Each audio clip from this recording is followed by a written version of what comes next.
ने किए बंधु। ठाकुर जी के प्रति दोष बुद्धि आ जाए, ठाकुर जी को उससे कोई फर्क नहीं पड़ता। ठाकुर जी सोचते हैं बालक हैं, ये संसार पूरी सब बालक ही हैं हमारे प्रति दोष बुद्धि रखते हैं, कोई बात नहीं। हमारे प्रति संशय बुद्धि रखते हैं, कोई बात नहीं। हमारे प्रति प्रश्न चिन्ह रखते हैं कि कौन भगवान, तब भी ठाकुर जी क्षमा करते हैं। लेकिन ठाकुर जी के जनों का जब हम लोग संशय करते हैं, ठाकुर जी के जनों पर जब हम प्रश्न उठाते हैं, ठाकुर जी के जनों का जब हम अपमान करते हैं, तब ठाकुर जी सहन नहीं होता। अपने संशय को ठाकुर जी ज्यादा बड़ी बात मानते नहीं, लेकिन ठाकुर जी के जनों को मत छेड़ो, उनसे कुछ मत कहो, वो ठाकुर जी को बहुत पीड़ा देता है। नरसिंह मेहता, सब लोग उनके भाव से भली भांति परिचित हैं। आप सोचिए, किसी भी भक्त का चरित्र उठा करके देख लीजिए और मुझे ला करके दे दीजिए कि महाराज जी इनका समाज ने अपमान नहीं किया। सबका किया। नरसिंह मेहता जी के साथ तो इतना आगे तक चला गया समाज। नागर वंशीय ब्राह्मण थे श्री नरसिंह मेहता जी। जूनागढ़ गुजरात में निवास करते थे। केवल इसलिए उनको अपने समाज, अपनी जाति से बहिष्कृत कर दिया क्योंकि वो नृत्य करते थे कीर्तन में, क्योंकि वो ठाकुर जी के श्रृंगार रस का गान करते थे। ठाकुर जी के हर प्रकार का रस है, वीर रस भी है, सौम्य रस भी है, ज्ञान रस भी है, वैराग्य रस भी है, और हम आप सब लोग जो चर्चाएं ज्यादा सुनते हैं वो ठाकुर जी का श्रृंगार रस है, ठाकुर जी का प्रेम रस है। तो उस काल में नरसिंह मेहता प्रेम रस, श्रृंगार रस गाते थे, तो लोग इसलिए उनका अपमान करते थे। गोपियों के संग रास कर रहे हैं, इस विषय को नरसिंह मेहता गाते थे तो लोग बाग उनकी अवहेलना करते थे। प्रिया जी के साथ ठाकुर जी निकुंज में क्या लीला कर रहे हैं, इस रस को नरसिंह मेहता गाते थे तो लोग बाग उनका अपमान करते थे। और कभी कभी कीर्तन करते करते जब नृत्य करने लगते थे, तब तो महाराज सब ने कहा अब तो अति हो गई, तो क्या करें। तो नागर वंशीय ब्राह्मणों ने मिल करके नरसिंह मेहता जी को अपने कुल जाति से बहिष्कृत कर दिया कि हाँ अब तुम हमारी जाति के नहीं हो। नरसिंह मेहता बोले मेरा दोष?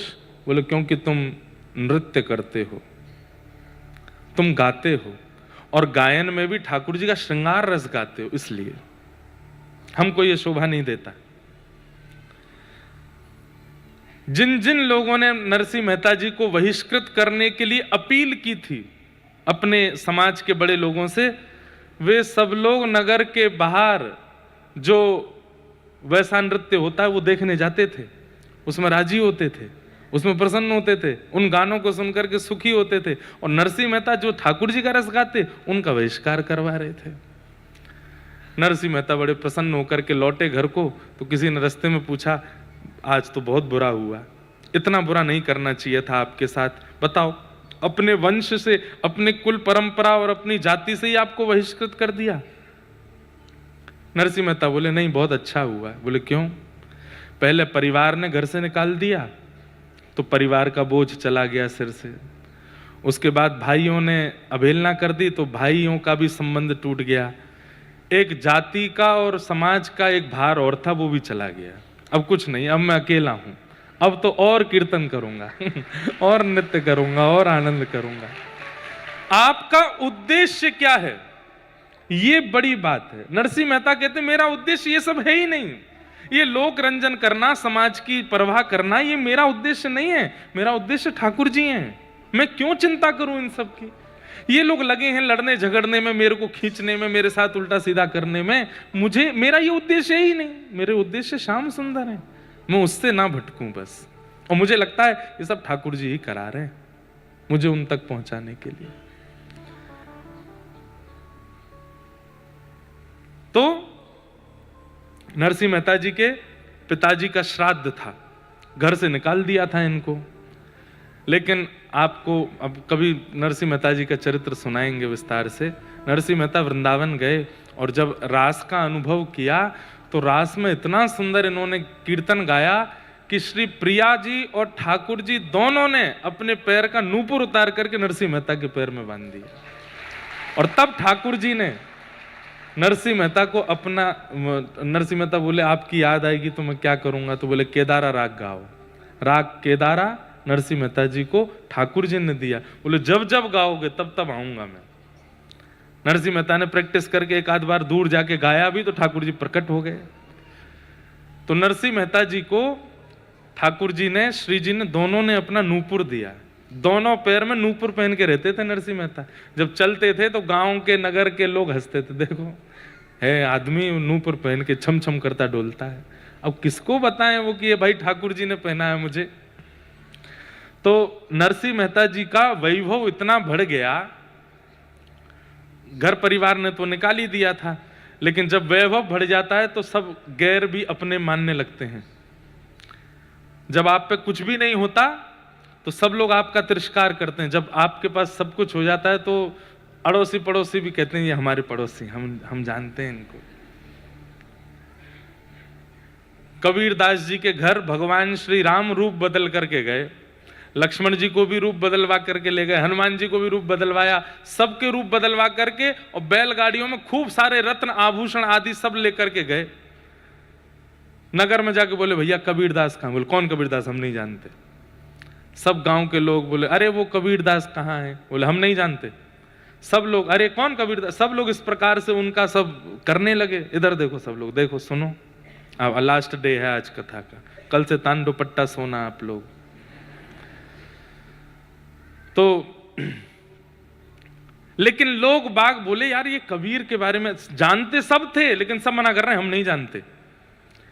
सबने कहा ये इतने सारे लोग आए हैं, बैलगाड़ियों में सामान भर के आए, कबीरदास का परिचय पूछ क्यों रहे हैं? तो मना तो करते गए हम नहीं जानते कहाँ है, कौन कबीर, हमारा कोई संपर्क नहीं है। पर देख सब रहे थे अपने घर के बाहर से कि होगा क्या।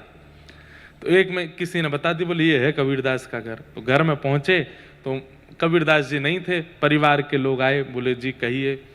बोले हम कबीरदास जी से बहुत सारा हमने वस्त्र आदि वो बुनते हैं, तो कई सारे हमने वस्त्र लिए, उनके वस्त्र का जो वेतन होता है ना वो देने के लिए आए हैं। बोले क्या वेतन है? बोले हटाओ भाई कपड़ा हटाओ, बैलगाड़ियों से कपड़े हटाए तो हीरे जवाहरात मोती सोना माणिक जाने क्या क्या बैलगाड़ियों में भरे। हनुमान जी, राम जी, लक्ष्मण जी सब रूप बदल करके आए थे लेके बैलगाड़ी। तो कबीरदास जी के घर से बोले आप शायद गलत पते पे आ गए हैं, हमारे कबीरदास जी का इतनी संपत्ति नहीं हो सकती। वो तो इतना ही कपड़ा बनाते हैं कि आज का भोजन बन जाए, मतलब इतना ही कपड़ा बुनते हैं कि बेच के आज की प्रसादी की व्यवस्था हो जाए। कल की प्रसादी भी अगर उस कपड़े से मिलती है तो कबीरदास जी रखते नहीं है। इतना सारा वेतन लेके आप आए, निश्चित गलत पदे पे हैं, कोई और कबीरदास होगा। बोले हम उनके बारे में पूछ रहे हैं, रामानंदाचार्य जी के शिष्य कबीरदास। बोले हाँ रामानंदाचार्य जी के शिष्य तो यही है। बोले हाँ तो उन्हीं का ही है। बोले वो कहाँ हैं? बोले वो तो घर बार छोड़ के चले गए कहीं पे। बोले उनको ढूंढो। घर के लोग बोले हम तो 2-3 लोग हैं, हम कैसे ढूंढेंगे, इतने में अड़ोसी पड़ोसी हम ढूंढ के लाते हैं, हमें पता हो वो कहाँ गया होगा। अरे हमारे संग खेला है बचपन में, वहां बैठता था, इधर का जाता था, कभी हमसे ये पूछता था।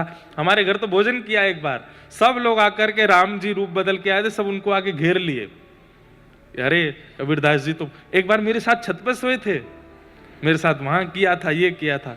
राम जी बोले अभी तो तुम मना कर रहे थे कि तुम जानते ही नहीं हो। अरे मुझे लगा कोई और कबीरदास हो, ये तो हमारा लंगोटिया यार, हम जाते ढूंढ के लाते। तो जब संपत्ति दिखती है ना लोगों को, संपत्ति दिखे, नाम दिखे, ऐश्वर्य दिखे, वैभव दिखे, तो गैर भी अपना संबंध निकाल लेते हैं। नरसिंह मेहता जी को पहले सबने अपमानित करके बाहर कर दिया, लेकिन जब ठाकुर जी का साक्षात्कार हुआ, ठाकुर जी ने ऐसा भवन बनवा करके नरसिंह मेहता का कर दिया व्यवस्था कि अब तो सब देखते हैं और सब कहते हैं इनसे हमने मित्रता रखी होती तो हम पे भी थोड़ी कृपा होती। आज उनके भैया आए और नरसिंह मेहता जी से बोले कि पिताजी का श्राद्ध है घर पे, हम दोनों तो भाई ही हैं, आप आ जाना श्राद्ध में। नरसिंह मेहता बोले हाँ भैया, आप पिताजी का श्राद्ध है तो आऊंगा ही मैं, जिनकी कृपा से मुझे सब कुछ प्राप्त है मैं आऊंगा, लेकिन आप प्रारंभ कर देना। सुबह उठ करके सेवा पूजा संध्या वंदन और ठाकुर जी का बड़ा उत्सव आदि का क्रम रहता है, उससे निवृत्त होकर मैं आऊंगा। भैया को क्रोध आ गया, बोले कि पिताजी का श्राद्ध है, अभी भी तुझे ठाकुर जी की पड़ी है? बोले ठाकुर जी की नहीं पड़ी, ठाकुर जी मेरे सर्वस्व हैं, उनकी सेवा करके ही मैं आ पाऊंगा। तो भैया नाराज होकर के बोले बिल्कुल आने की जरूरत नहीं है, मत तू यहीं कर लेना अपना, बिल्कुल मत आना। तो कोई गरज पड़ी है? एक तो हम बोलने आए हैं कि पिताजी का श्राद्ध आ जाना, तू अभी भी कह रहा है सेवा करके आऊंगा। नरसिंह मेहता बोले ठीक है, मैं यहां कर लूंगा। भाई ने जाकर के सब ब्राह्मणों से कहा ये वो करेगा, इसके यहां कोई भी मत जाना श्राद्ध कराने के लिए। ध्यान से सुनिएगा। तो नरसिंह मेहता जी अपनी सेवा पूजा करके पुरोहित जी के पास गए। तो पुरोहित जी से जाके बोले वैसे तो मुझे आप लोगों ने समाज से बाहर कर दिया है, पर मेरे पिताजी तो आपके समाज के ही हैं। मैं भले ही समाज से बाहर हूं, मेरे पिताजी तो आपके समाज के हैं। आज श्राद्ध है, आप घर आ जाएंगे श्राद्ध कराने? तो पुरोहित जी बोले हम तो आपके भैया को वचन दे चुके हैं, वहां हमको श्राद्ध कराने जाना है, आपके यहां कैसे आएंगे? आप कोई और व्यवस्था कर लो अपनी।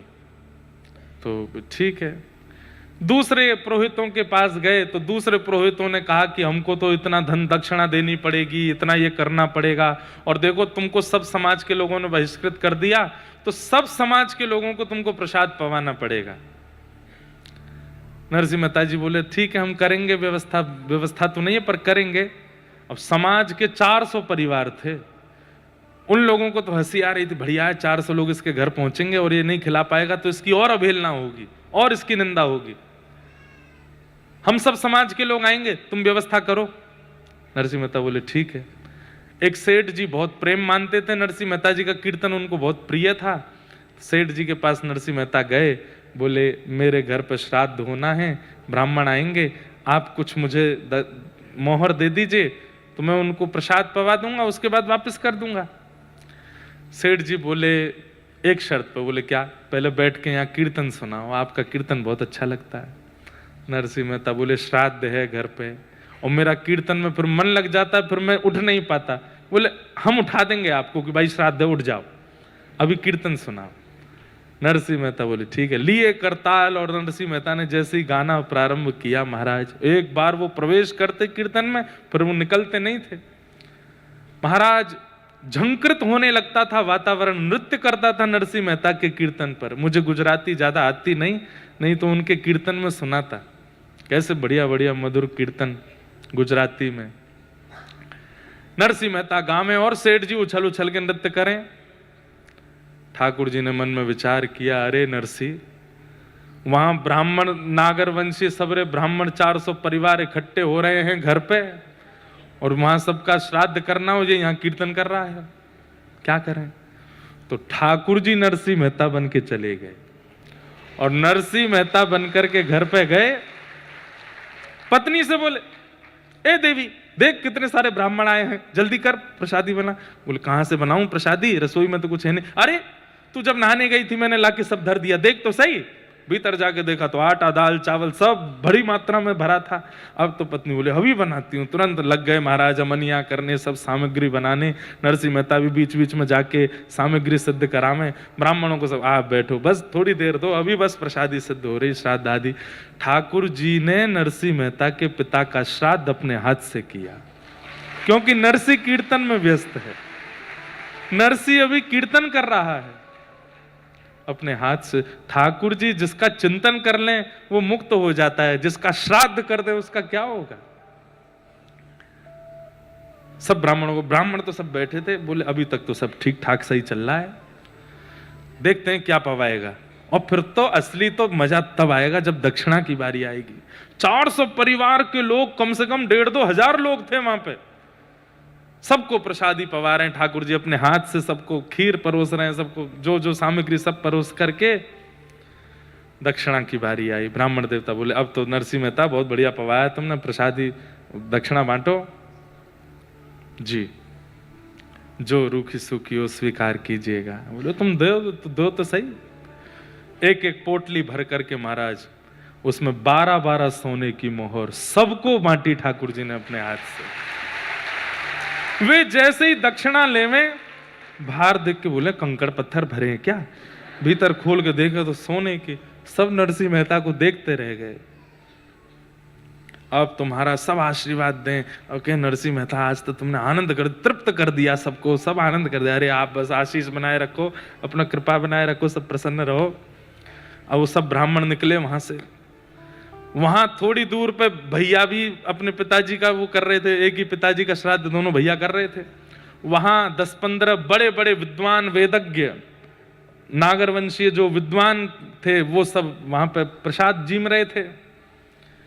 वहां वेद मंत्र का पाठ चल रहा है, बड़े विधि विधान से सब कुछ चल रहा था।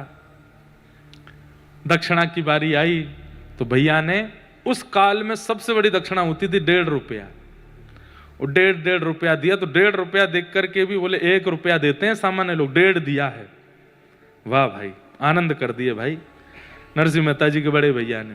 बोले अब नगर में जाके बताएंगे 1.5 रुपया मिला हमको। जैसे वो सबरे ब्राह्मण निकले, यहां से वो 10-5 ब्राह्मण निकले, सामने से 1,500 की भीड़ आ रही थी। तो सब बोले कहां से भाई इतने सब तुम सब कहां से आ रहे हो? अरे महाराज पूछो मत, नरसिंह मेहता ने अपने पिताजी का श्राद्ध किया। हाँ हाँ आया तो था हमारे पास भी, पर हम तो व्यस्त थे, हमने मना कर दिया। बोले फंस गए आप तो क्यों? क्या प्रसाद, क्या कुछ, दक्षिणा क्या दी है बताओ हमको? 1.5 रुपया दिया। वो 1.5 रुपया, 12 सोने की मोहर, और एक को नहीं सबको।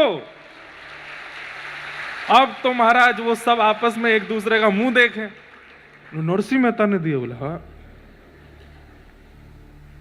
हमारी तो भाई 1.5 ही हम बहुत समझ रहे थे। बोले महाराज हम लोगों को तो इतना मिल गया कि अब इस जन्म में किसी का श्राद्ध खाने की जरूरत नहीं है, पूरा कुल खानदान चल जाएगा, तुम खाते रहो इसके घर पे ही, हमारा तो नरसिंह बढ़िया है। ठाकुर जी सब कर करा के पत्तल वत्तल दोनों पति पत्नी, ठाकुर जी पति बन गए, नरसिंह मेहता पत्नी के साथ पत्तल उठा करके सब धर के हाथ वाथ जिम के। बोले लाओ देवी अब हमें पवाओ। हाँ बैठो ना। बैठ गए। ठाकुर जी नरसिंह मेहता के यहाँ प्रसाद पा रहे हैं। प्रसाद पाने के बाद देवी अब तुम भी पालो, हम जाते हैं थोड़ा हाथ आदि धो के संध्या वंदन करते हैं। ठाकुर जी की प्रसादी थाली में ही पत्नियां पाती हैं, ऐसा नियम रहा। तो पति की प्रसादी थाली में बैठ करके वो जिमने लगी। ठाकुर जी हाथ धोने के बहाने गए, वहीं से अंतर्ध्यान हो गए। नरसिंह मेहता का कीर्तन वहां पूरा हुआ। सेठ जी से बोले सेठ जी तुमने बताया नहीं, वहां पे ब्राह्मण आ गए होंगे, हमारा श्राद्ध है, अब और कुछ सुनना पड़ेगा, एक नया बवाल हो जाएगा। अपने वंश से निकाल दिया, कुल से निकाल, अब गांव से भी निकाल देंगे। सब बैठे होंगे। अरे हमसे गलती हो गई, अब क्या करें? बोले अब क्या करें, अब तो जाता हूं मैं। जैसे पहुंचे तो वहां देखा तो पत्नी जिम रही थी। नरसिंह मेहता बोले तुम प्रसाद पा रही हो? ब्राह्मण नहीं आए अभी तक, पिताजी का श्राद्ध होना था, सबको पवाना था, फिर देवी ये है कि क्या किया आपने? अभी ब्राह्मण आए नहीं, उन्होंने पाया नहीं, फिर उसके बाद मैं पाऊंगा, फिर पाना होता है। क्या बात कर रहे हो आप? संध्या करके सब भूल गए क्या? हो तो गया सब पापा करके चले गए। आज क्या बढ़िया सुंदर आपने पाया, और अभी